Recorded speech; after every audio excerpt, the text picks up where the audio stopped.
welcome to your last lecture on sustainable natural resource management. My name is Tanat Munja. I'm the lecturer for these topics for course JSXX6012. So these topics will be divided into 2 weeks. This is your first week. Next week will be another lecture. So this is the outline of my lecture. One is regarding what is natural resources, what is definition, classification, key features and threat that possibly exist within the natural resources, and then the paradox of natural resources. And since we are under sustainability science, so we look at the natural resource management and sustainable natural resource management and concluding remarks. So let's begin with what is natural resources. Now, often if I ask you what is natural resource, what comes in your mind at present? It's probably water, sun, or it could be oil and gas or petroleum, could be salt. So here's the definitions of natural resources. The simple picture here would give you a basic ideas of what is natural resources could be. As you can see, forests, water, mineral and petroleum. And often we said it's nature and the storehouse. Or more, when you detail it out, it could be the one on my left, on my right, sorry. There's the solar, oil, fish, tree, and even include oxygens, atmospheres, energy, which is probably, we thought it's not really directly impact our life, not part of the natural resource, but it's all part of natural resources. So since the definitions of what is natural resource quite broad, so I'll make it simpler for us so that we can at least give some better definitions of what it is. Most of these natural resources is things that already exist in the natural environments, if you look at it. And it's definitely provides services to us in terms of ecosystem service or goods to the people, just water, air, or atmospheres, or this, even oxygens, it certainly provides services to us. Or goods that use them directly change form through simple processing. Or, for example, we use petroleum, very simple processing, you get it and you use it for your car. Or you use water, you have to process to get it, can drink the water. Or some of these resources that we have, or natural resources that we have here, are traded and consumed. And often we associate it with economic values. So this is the content of natural resources that we're going to speak of and discuss in this class. So I bring you the natural resource definitions based on World Trade Reports in 2010, Trades and Natural Resources. Here, let's see the definitions. It's include the stocks of minerals that exist in natural environment. Yes, the way we define it previously, and both scarce and economically useful. So either you can use it or you can use economically.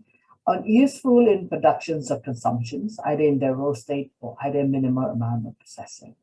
So this is our definitions. We will stick to this idea when we discuss natural resources. I know there's going to be a lots of other natural resources that could be transformed into different form, but we're not speaking of those now.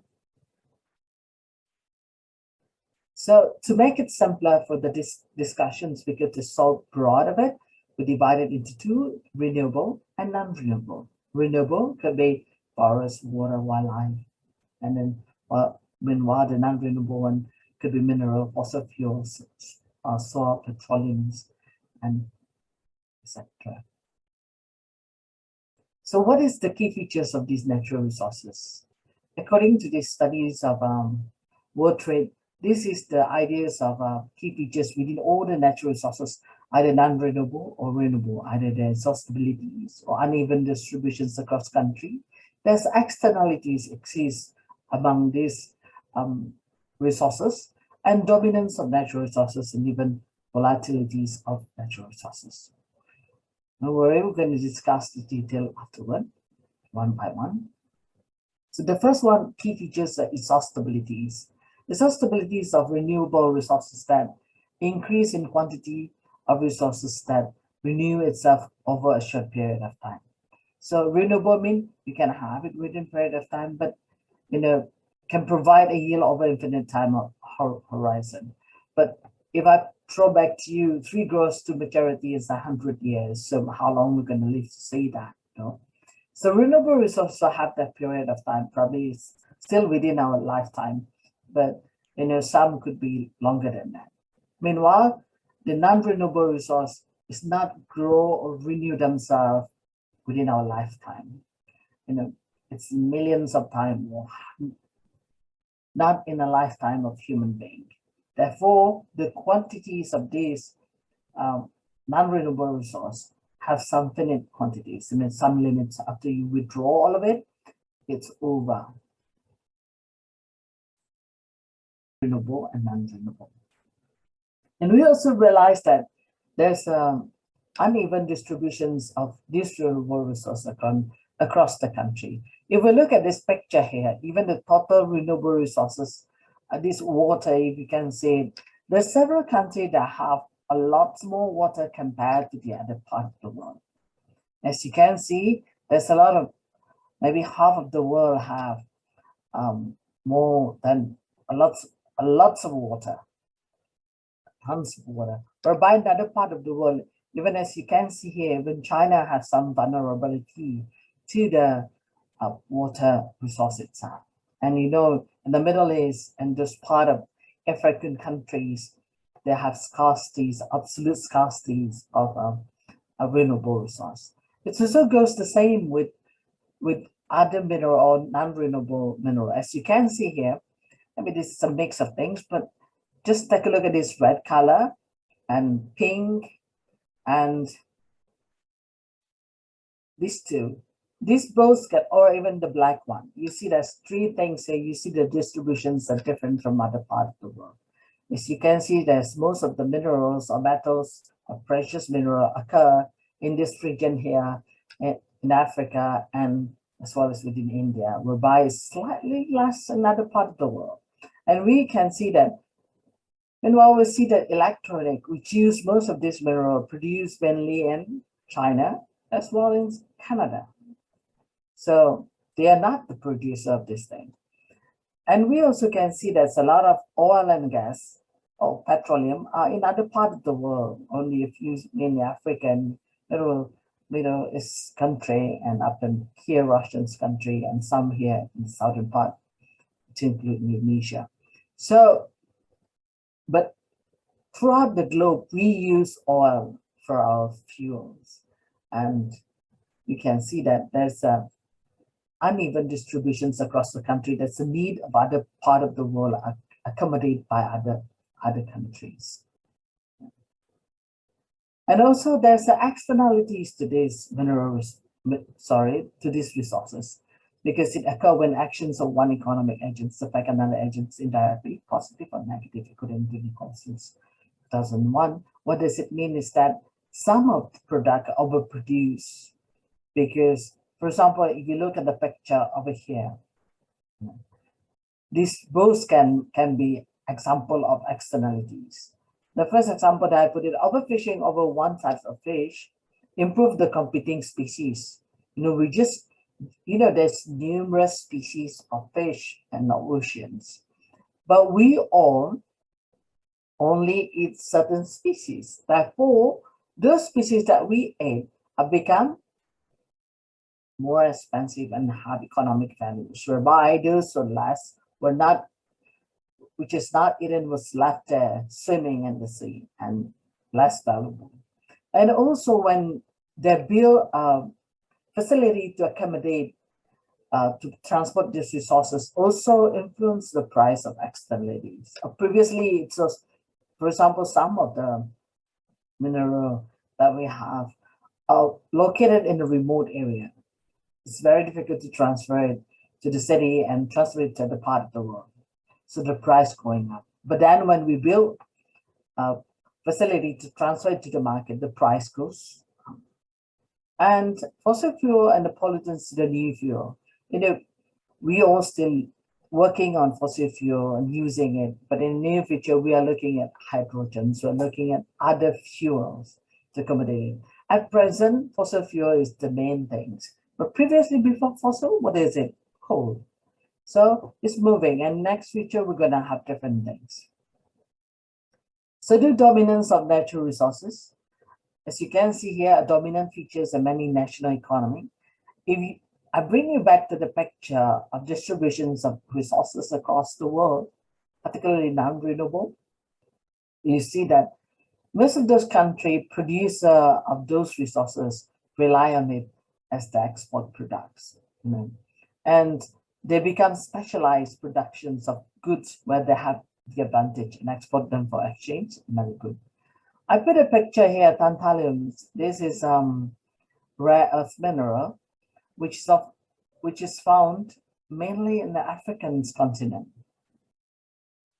This tantalum is one of the elements that needed in your PC right now, in your handphone right now, which is needed very most. But where does it found? In the African country. Maybe they haven't been known to be a producer of a handphone, but most of their tantalum have been exported across the world to create your and my handphone. And now probably they move to their own country and use it. But still, the user of these minerals within the country of producer are still far less compared to those imported from them. Therefore, it becomes the economic benefit to the country have this rare earth mineral. So if I put it there, there's some exporter and importer index, how much you import minus export and how much you import. So you have some amount that is benefited to your country. I think Dr. Spidai described this to all of you in economic terms and resources. And we also know that there's the volatilities of these resources. We know that at present, even at present, probably we come across this due to the the end of pandemic, and people still kept most of their resources to themselves without exporting it, cause a great chaos across the world for the needs of resources, either minerals or mainly non-renewable resource. This is the one that I think historical one, which is, you remember the history about global natural gas price in 2000s. That's a spike in 2006. You guys probably school days, I guess, children during this time. This is one of those when there's a spike number of natural gas price all across the globe. It goes very high, and the price of the fuel, the volatilities at that time cause the price of things goes up as well. In this case of volatilities, the minerals can be controlled, but it's also depends on the trade of the people working in the negotiations they make. But most of the time, the politicians and the country that ought to negotiate for the price often take advantage of this volatilities of resources to the benefit of their country instead of looking toward it for the whole of human being. So that is the nature of natural resources. And if you look at it, these natural resources have influenced the life of human being. And then it's definitely have a great impact on all of us. We realize it now, and more presence after this pandemic, because we're still in process. We have been dormant for several years of mining and just started, and seeing the price of things, particularly metals, are going up at present. So that is fatalities of these natural resources. So that is basic definitions. What is it, and what is the nature of natural resources? I brought you to the next. That is, what is the paradox of natural resources? Because the nature of these natural resources that influence the life of human being, we often feel like we have to adhere to circumstances that brought by these natural resources. So this paradox will look into these situations in which some statement regarding these natural resources might be true to some extent, but it's probably not true to another end.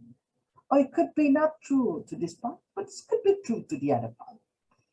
So because of uncertainties in these natural resources, therefore there's a lots of paradox in it.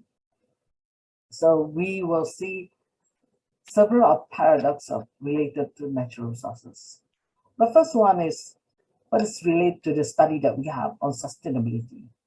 Sustainability is, probably begins with this idea in a report in 1972, here by Meadows and teams, limits to grow. It is because during this time in 1972, they are just a few years, I think, 20 years after World War II, and people started to build up their country. The process of building up every country across the world put a great constraint into the resources that they have. People built their country and they no longer put all their metals into build tank, etc. So they realized that they need more, but yet how many is available there in the world? So this research considered that the resources is depleted. It is turned out there's a scarcities of these resources that will limit us to growth. Therefore, our economy will not be able to grow. What we want to plan will not be able to materialize. So it will lead to the decline of the people. So according to this paradox, the conclusions of this paradox doesn't mean that we're gonna, end the world, but people often misunderstood as the meaning that humankind would soon run out of oil, gas, or some other resources. But that was never stated in the report, and it was never the point of this report. This report only stated that if we continue to grow with this number, we probably have difficulty in the near future. It's bring people to think about what they do at that time in 1972. And the second one, no, sorry. So what is the paradox to these resources is that natural resources in the limits of growth, because metals and minerals are not destroyed when they are consumed. For example, the metals that have been transferred to be part of your machine are still metals. As long as you recycle it, you can divide it and pull out all the components within it, you still can get it. So it's not gone. Even if it's gone, it's consumed by the earth, it's still there. It couldn't be changed into other things. And there's also various community can generate power. Now, we know that previously people just used coal, but then people turned to oil or petroleum. And in future, we're looking at hydrogen, so water, or different kinds of community to generate power, to power the world. And we also realize that mineral community is huge, generally. It is, the earths are made of this mineral community. The point is, goes to number 3, some of these mineral communities might not be useful in the near future. For example, we still get through coal, but the price is far less. And probably we still want to use aluminum, but we have other metals to use for our manufacturing. The example, for example, previous car using mainly iron, but now most of the car have been transferred to different kind of metals or a mix of metals. So, or sometimes because of economic depletions, people looking at other way. Economic depletion causes the price to go down, and you're not going to sell it with very cheap price. So that mineral will be kept. And come back to that. And another paradox of natural resources is that report by Brundtland, which our common future in 1987, looking at well known as Brundtland report. The book of sustainable development is development that meet the needs of the present without compromising the ability of future generations to meet their own needs. And the key concept of these our common features, that concept of needs in particular essential needs of the world poor to which overriding priority should be given. And in our common future, it's looking at not just one side of the world. There's so many other people who in need of it, particularly the essential need. And the ideas of limitation imposed by state of technology and social organizations of the environment ability to meet presence and future need. And sometimes, for example, why do we don't have much of that mineral? Or do the earths are filled with minerals? Because we don't have a right technology at that present time in 1987. The mining technology of far more traditional compared to today is now much advanced, and you can extract your resources easier and without less polluted to the environment.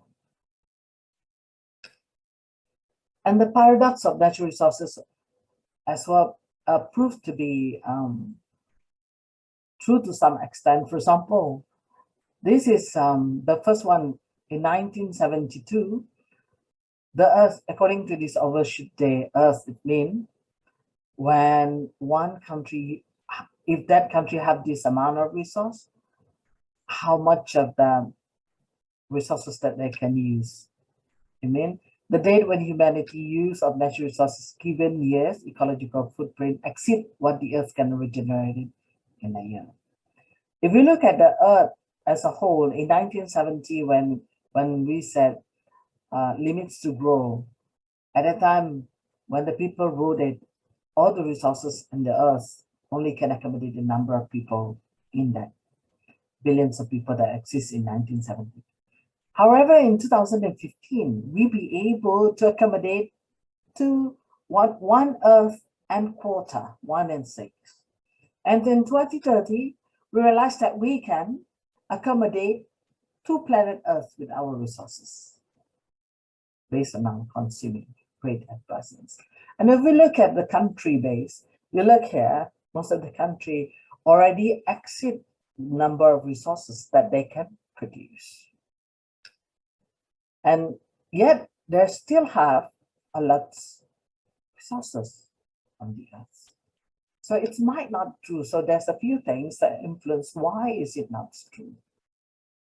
So according to this Stilton study on natural resources, particularly the non-renewable resource, they call it a opportunity cost paradigm, whereby the exploitations of more lower, remote, and advanced technology to other part of these resources, which is exists on the earth. I show you the first picture is about oil and gas, because the first oil and gas or petroleum found or mined is on land. It's only shifted to the sea explorations in the last 20 years or last 50 years, 50 years, yeah. Whereby the communities, or sometimes the community could become more expensive to use, therefore people use different kind of community to accommodate their needs. For example, begin with coal. When the coal become expensive, people change into petroleum. And in the future, when it's expensive, we're looking for electric, which is could be generated by nuclear. And we also see the depletions occur gradually persistent with time to these resources. Therefore, some resources are being abandoned, so not being used because the depletions to that resources. And some could already used by developed country benefit the poor.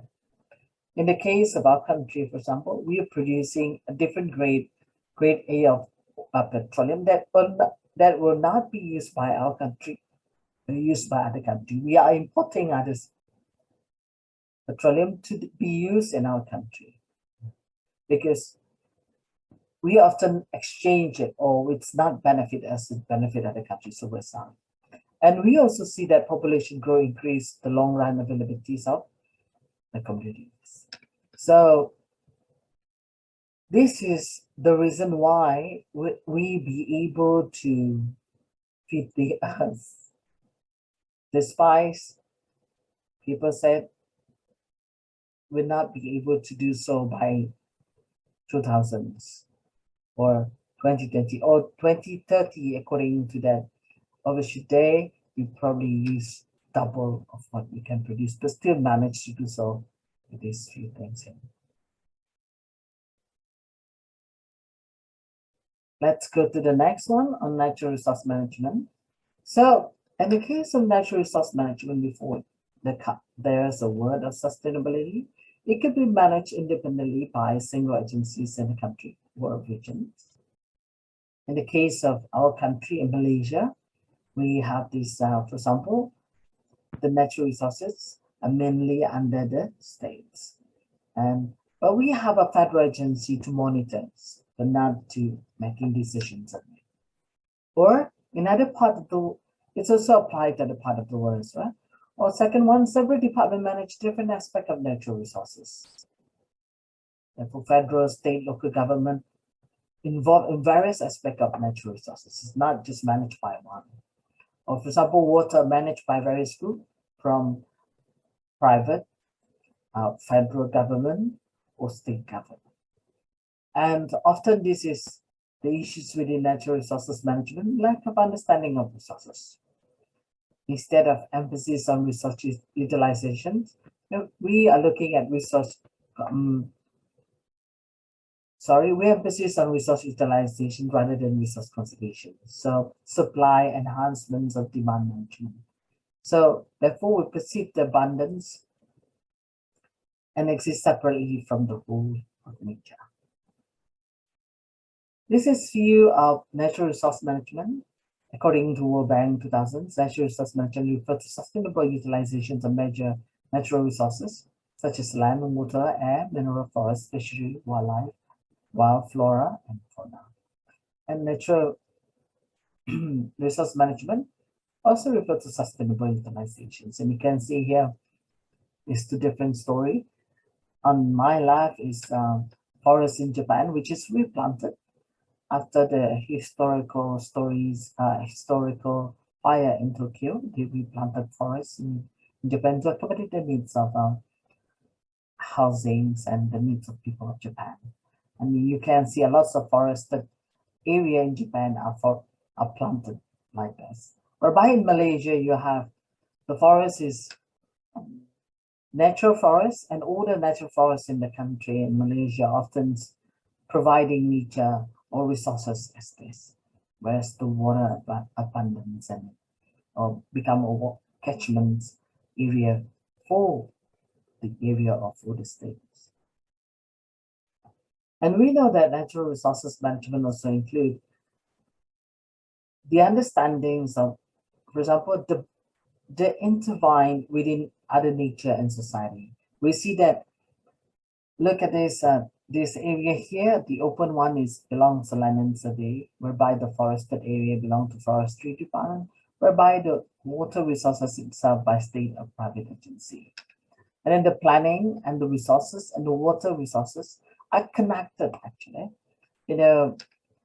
This is nexus between water and forest, which is all the environmental issues related to climate, ecosystem, interactions between ecosystem and water cycle, interrelationship between the biodiversity and economic, and biodiversity and underpinning economic activities within the area are connected. And yet we have different agencies to looking and manage it. And we also know that there's interaction between water, land, and locally, globally. To some extent, the change of land use profoundly affect downwind rainfall patterns, and often the number of huge volume of water appropriate transpire are preferred to rain-fit crops. And we also know that water and land management, the connection to boost water productivities and higher food production per liter of water. We need all new ways of maintaining qualities of water. And as we're looking at it, we know that there are interactions of water, not just in one specific area, but also globally. It's connecting, not just in one state, but connecting to another states as well. And the third one about natural resource management is that there's an interconnection between land, biodiversities, and water. And the land is, for example, land is belong to land and survey or geological survey, whereby the forest itself or biodiversity is often under forestry department or the wildlife under the wildlife department, whereby the water is under spent in private agencies. We know that different types of rock produce different types of soil, and therefore the biodiversity are unique to each of these places or each different types of rocks. And sometimes the water qualities are different from place to place with different types of rocks. And rocks and soil geology often underpinning the biodiversities and the environment. So if you look at managements of natural resources independently by single entities, it will be obsolete. So we have to rethink the way we manage our natural resources. We have to have better governance for our resources. This is a case study of Easter Islands. I would like you to go through this study. You can read it online about a case study of Easter Islands and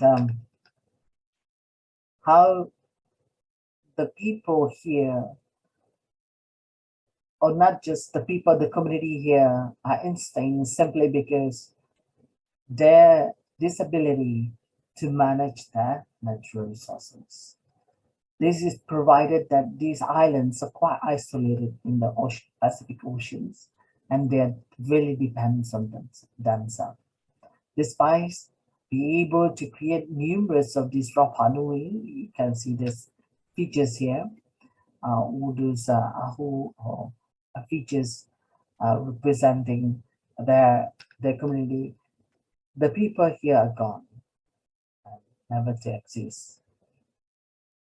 This place is known to have a lot of plants because they are made of volcanoes and there's lots of food. But to some extent, after the people keep on build the monument, as you can see here, they use a lot of resources and to make not just themselves staying, but the people and the environment in this area. So you can read this online. Find about it, the case study on Easter Islands. I recommended you to read Jared Diamond's on Collapse. It will have you to give some ideas of these environments and how the disability to, taking care of our environment is also impacted by either the survival of the human being. So I proceed to this sustainable natural resource management.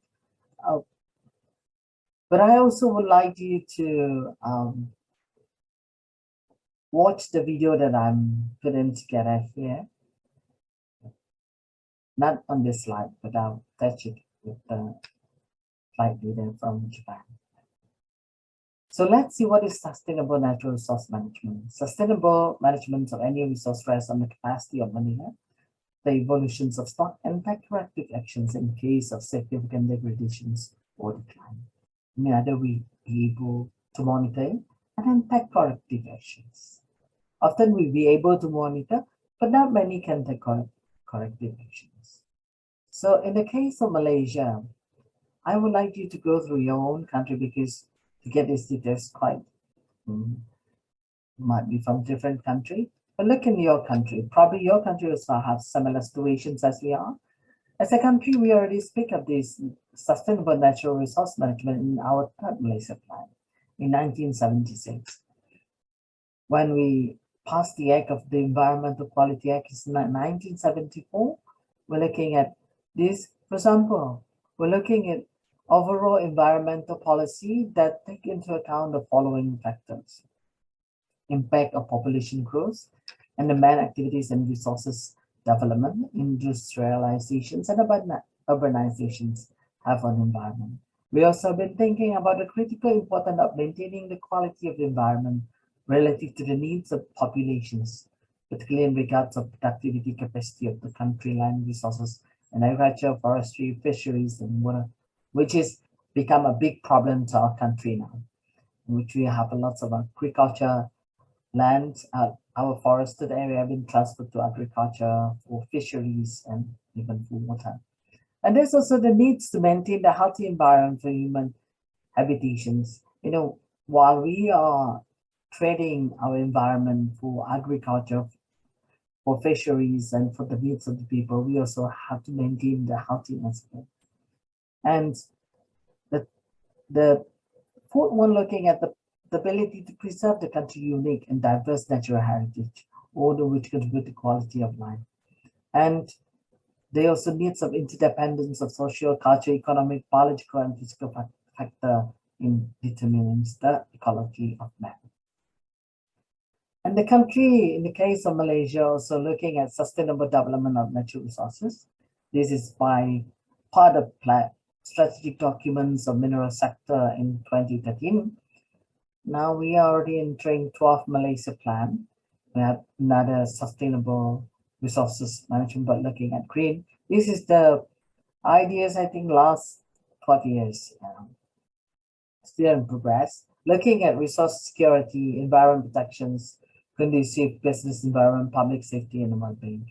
And as you can see, there's several sectors here, particularly mineral resources, groundwater, all related to non-renewable and renewable resources. And they also identify cross-cutting elements looking at policy, institutional framework, sustainable financial targeted incentive, legislation enforcement, communication, education, public awareness, guideline and best practice, even indicator and data research development, human resource development, certification, and recognitions. So the first resources that go in C is this one. This is a common forest in Malaysia, tropical forest. This is one in National Park of Loom. And there's several ideas goes with sustainable forest management, looking at this non-renewable resource. The first one is deforestation, modifications of forests, or forest disturbance, and even forest management.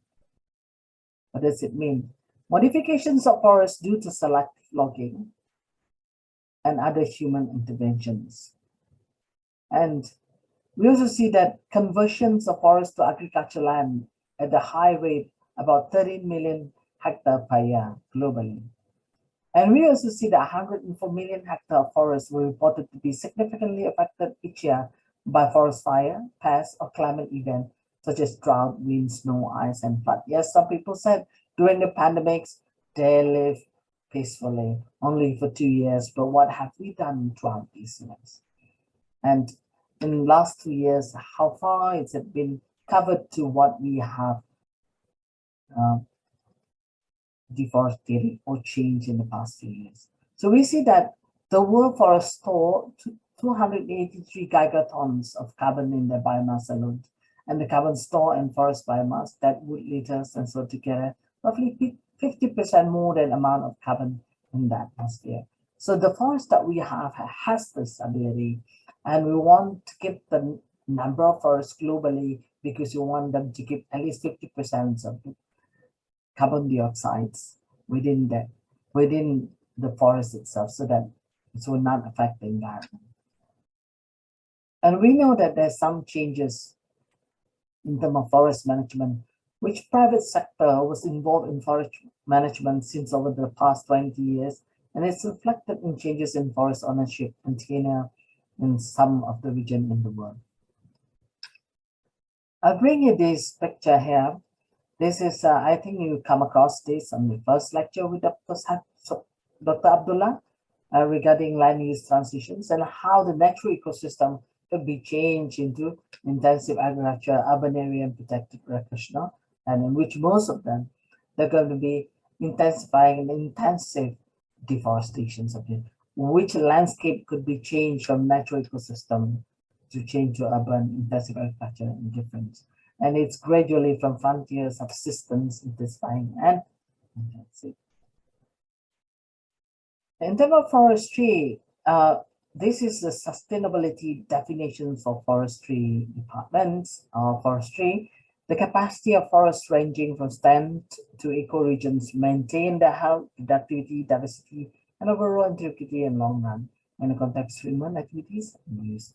So it's either the forest be able to continue to yield that produce continually and at a given intensify management and achievement and maintenance. So we can have it annually and regularly have the renewable resource without impairment and productivities of the land. In the case of Malaysia, this is the forest area land use in Malaysia. This is very difficult to get data from this forestry department.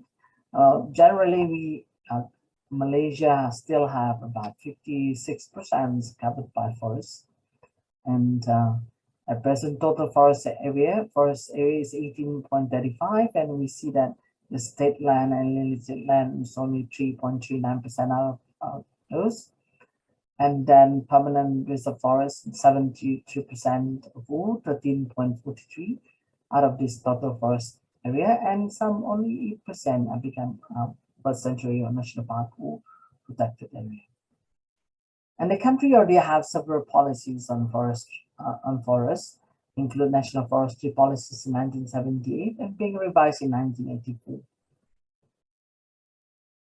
And the revisions also made several years later in 1992 by including the red one, which is sustainable forest management and forest regenerations and rehabilitations. As you know that the national forestry policies only implemented at the federal level. So how far it penetrates to the state is depending on the state itself, because most of these natural resources belong to the state. In the case of Malaysia, yep. So that's it.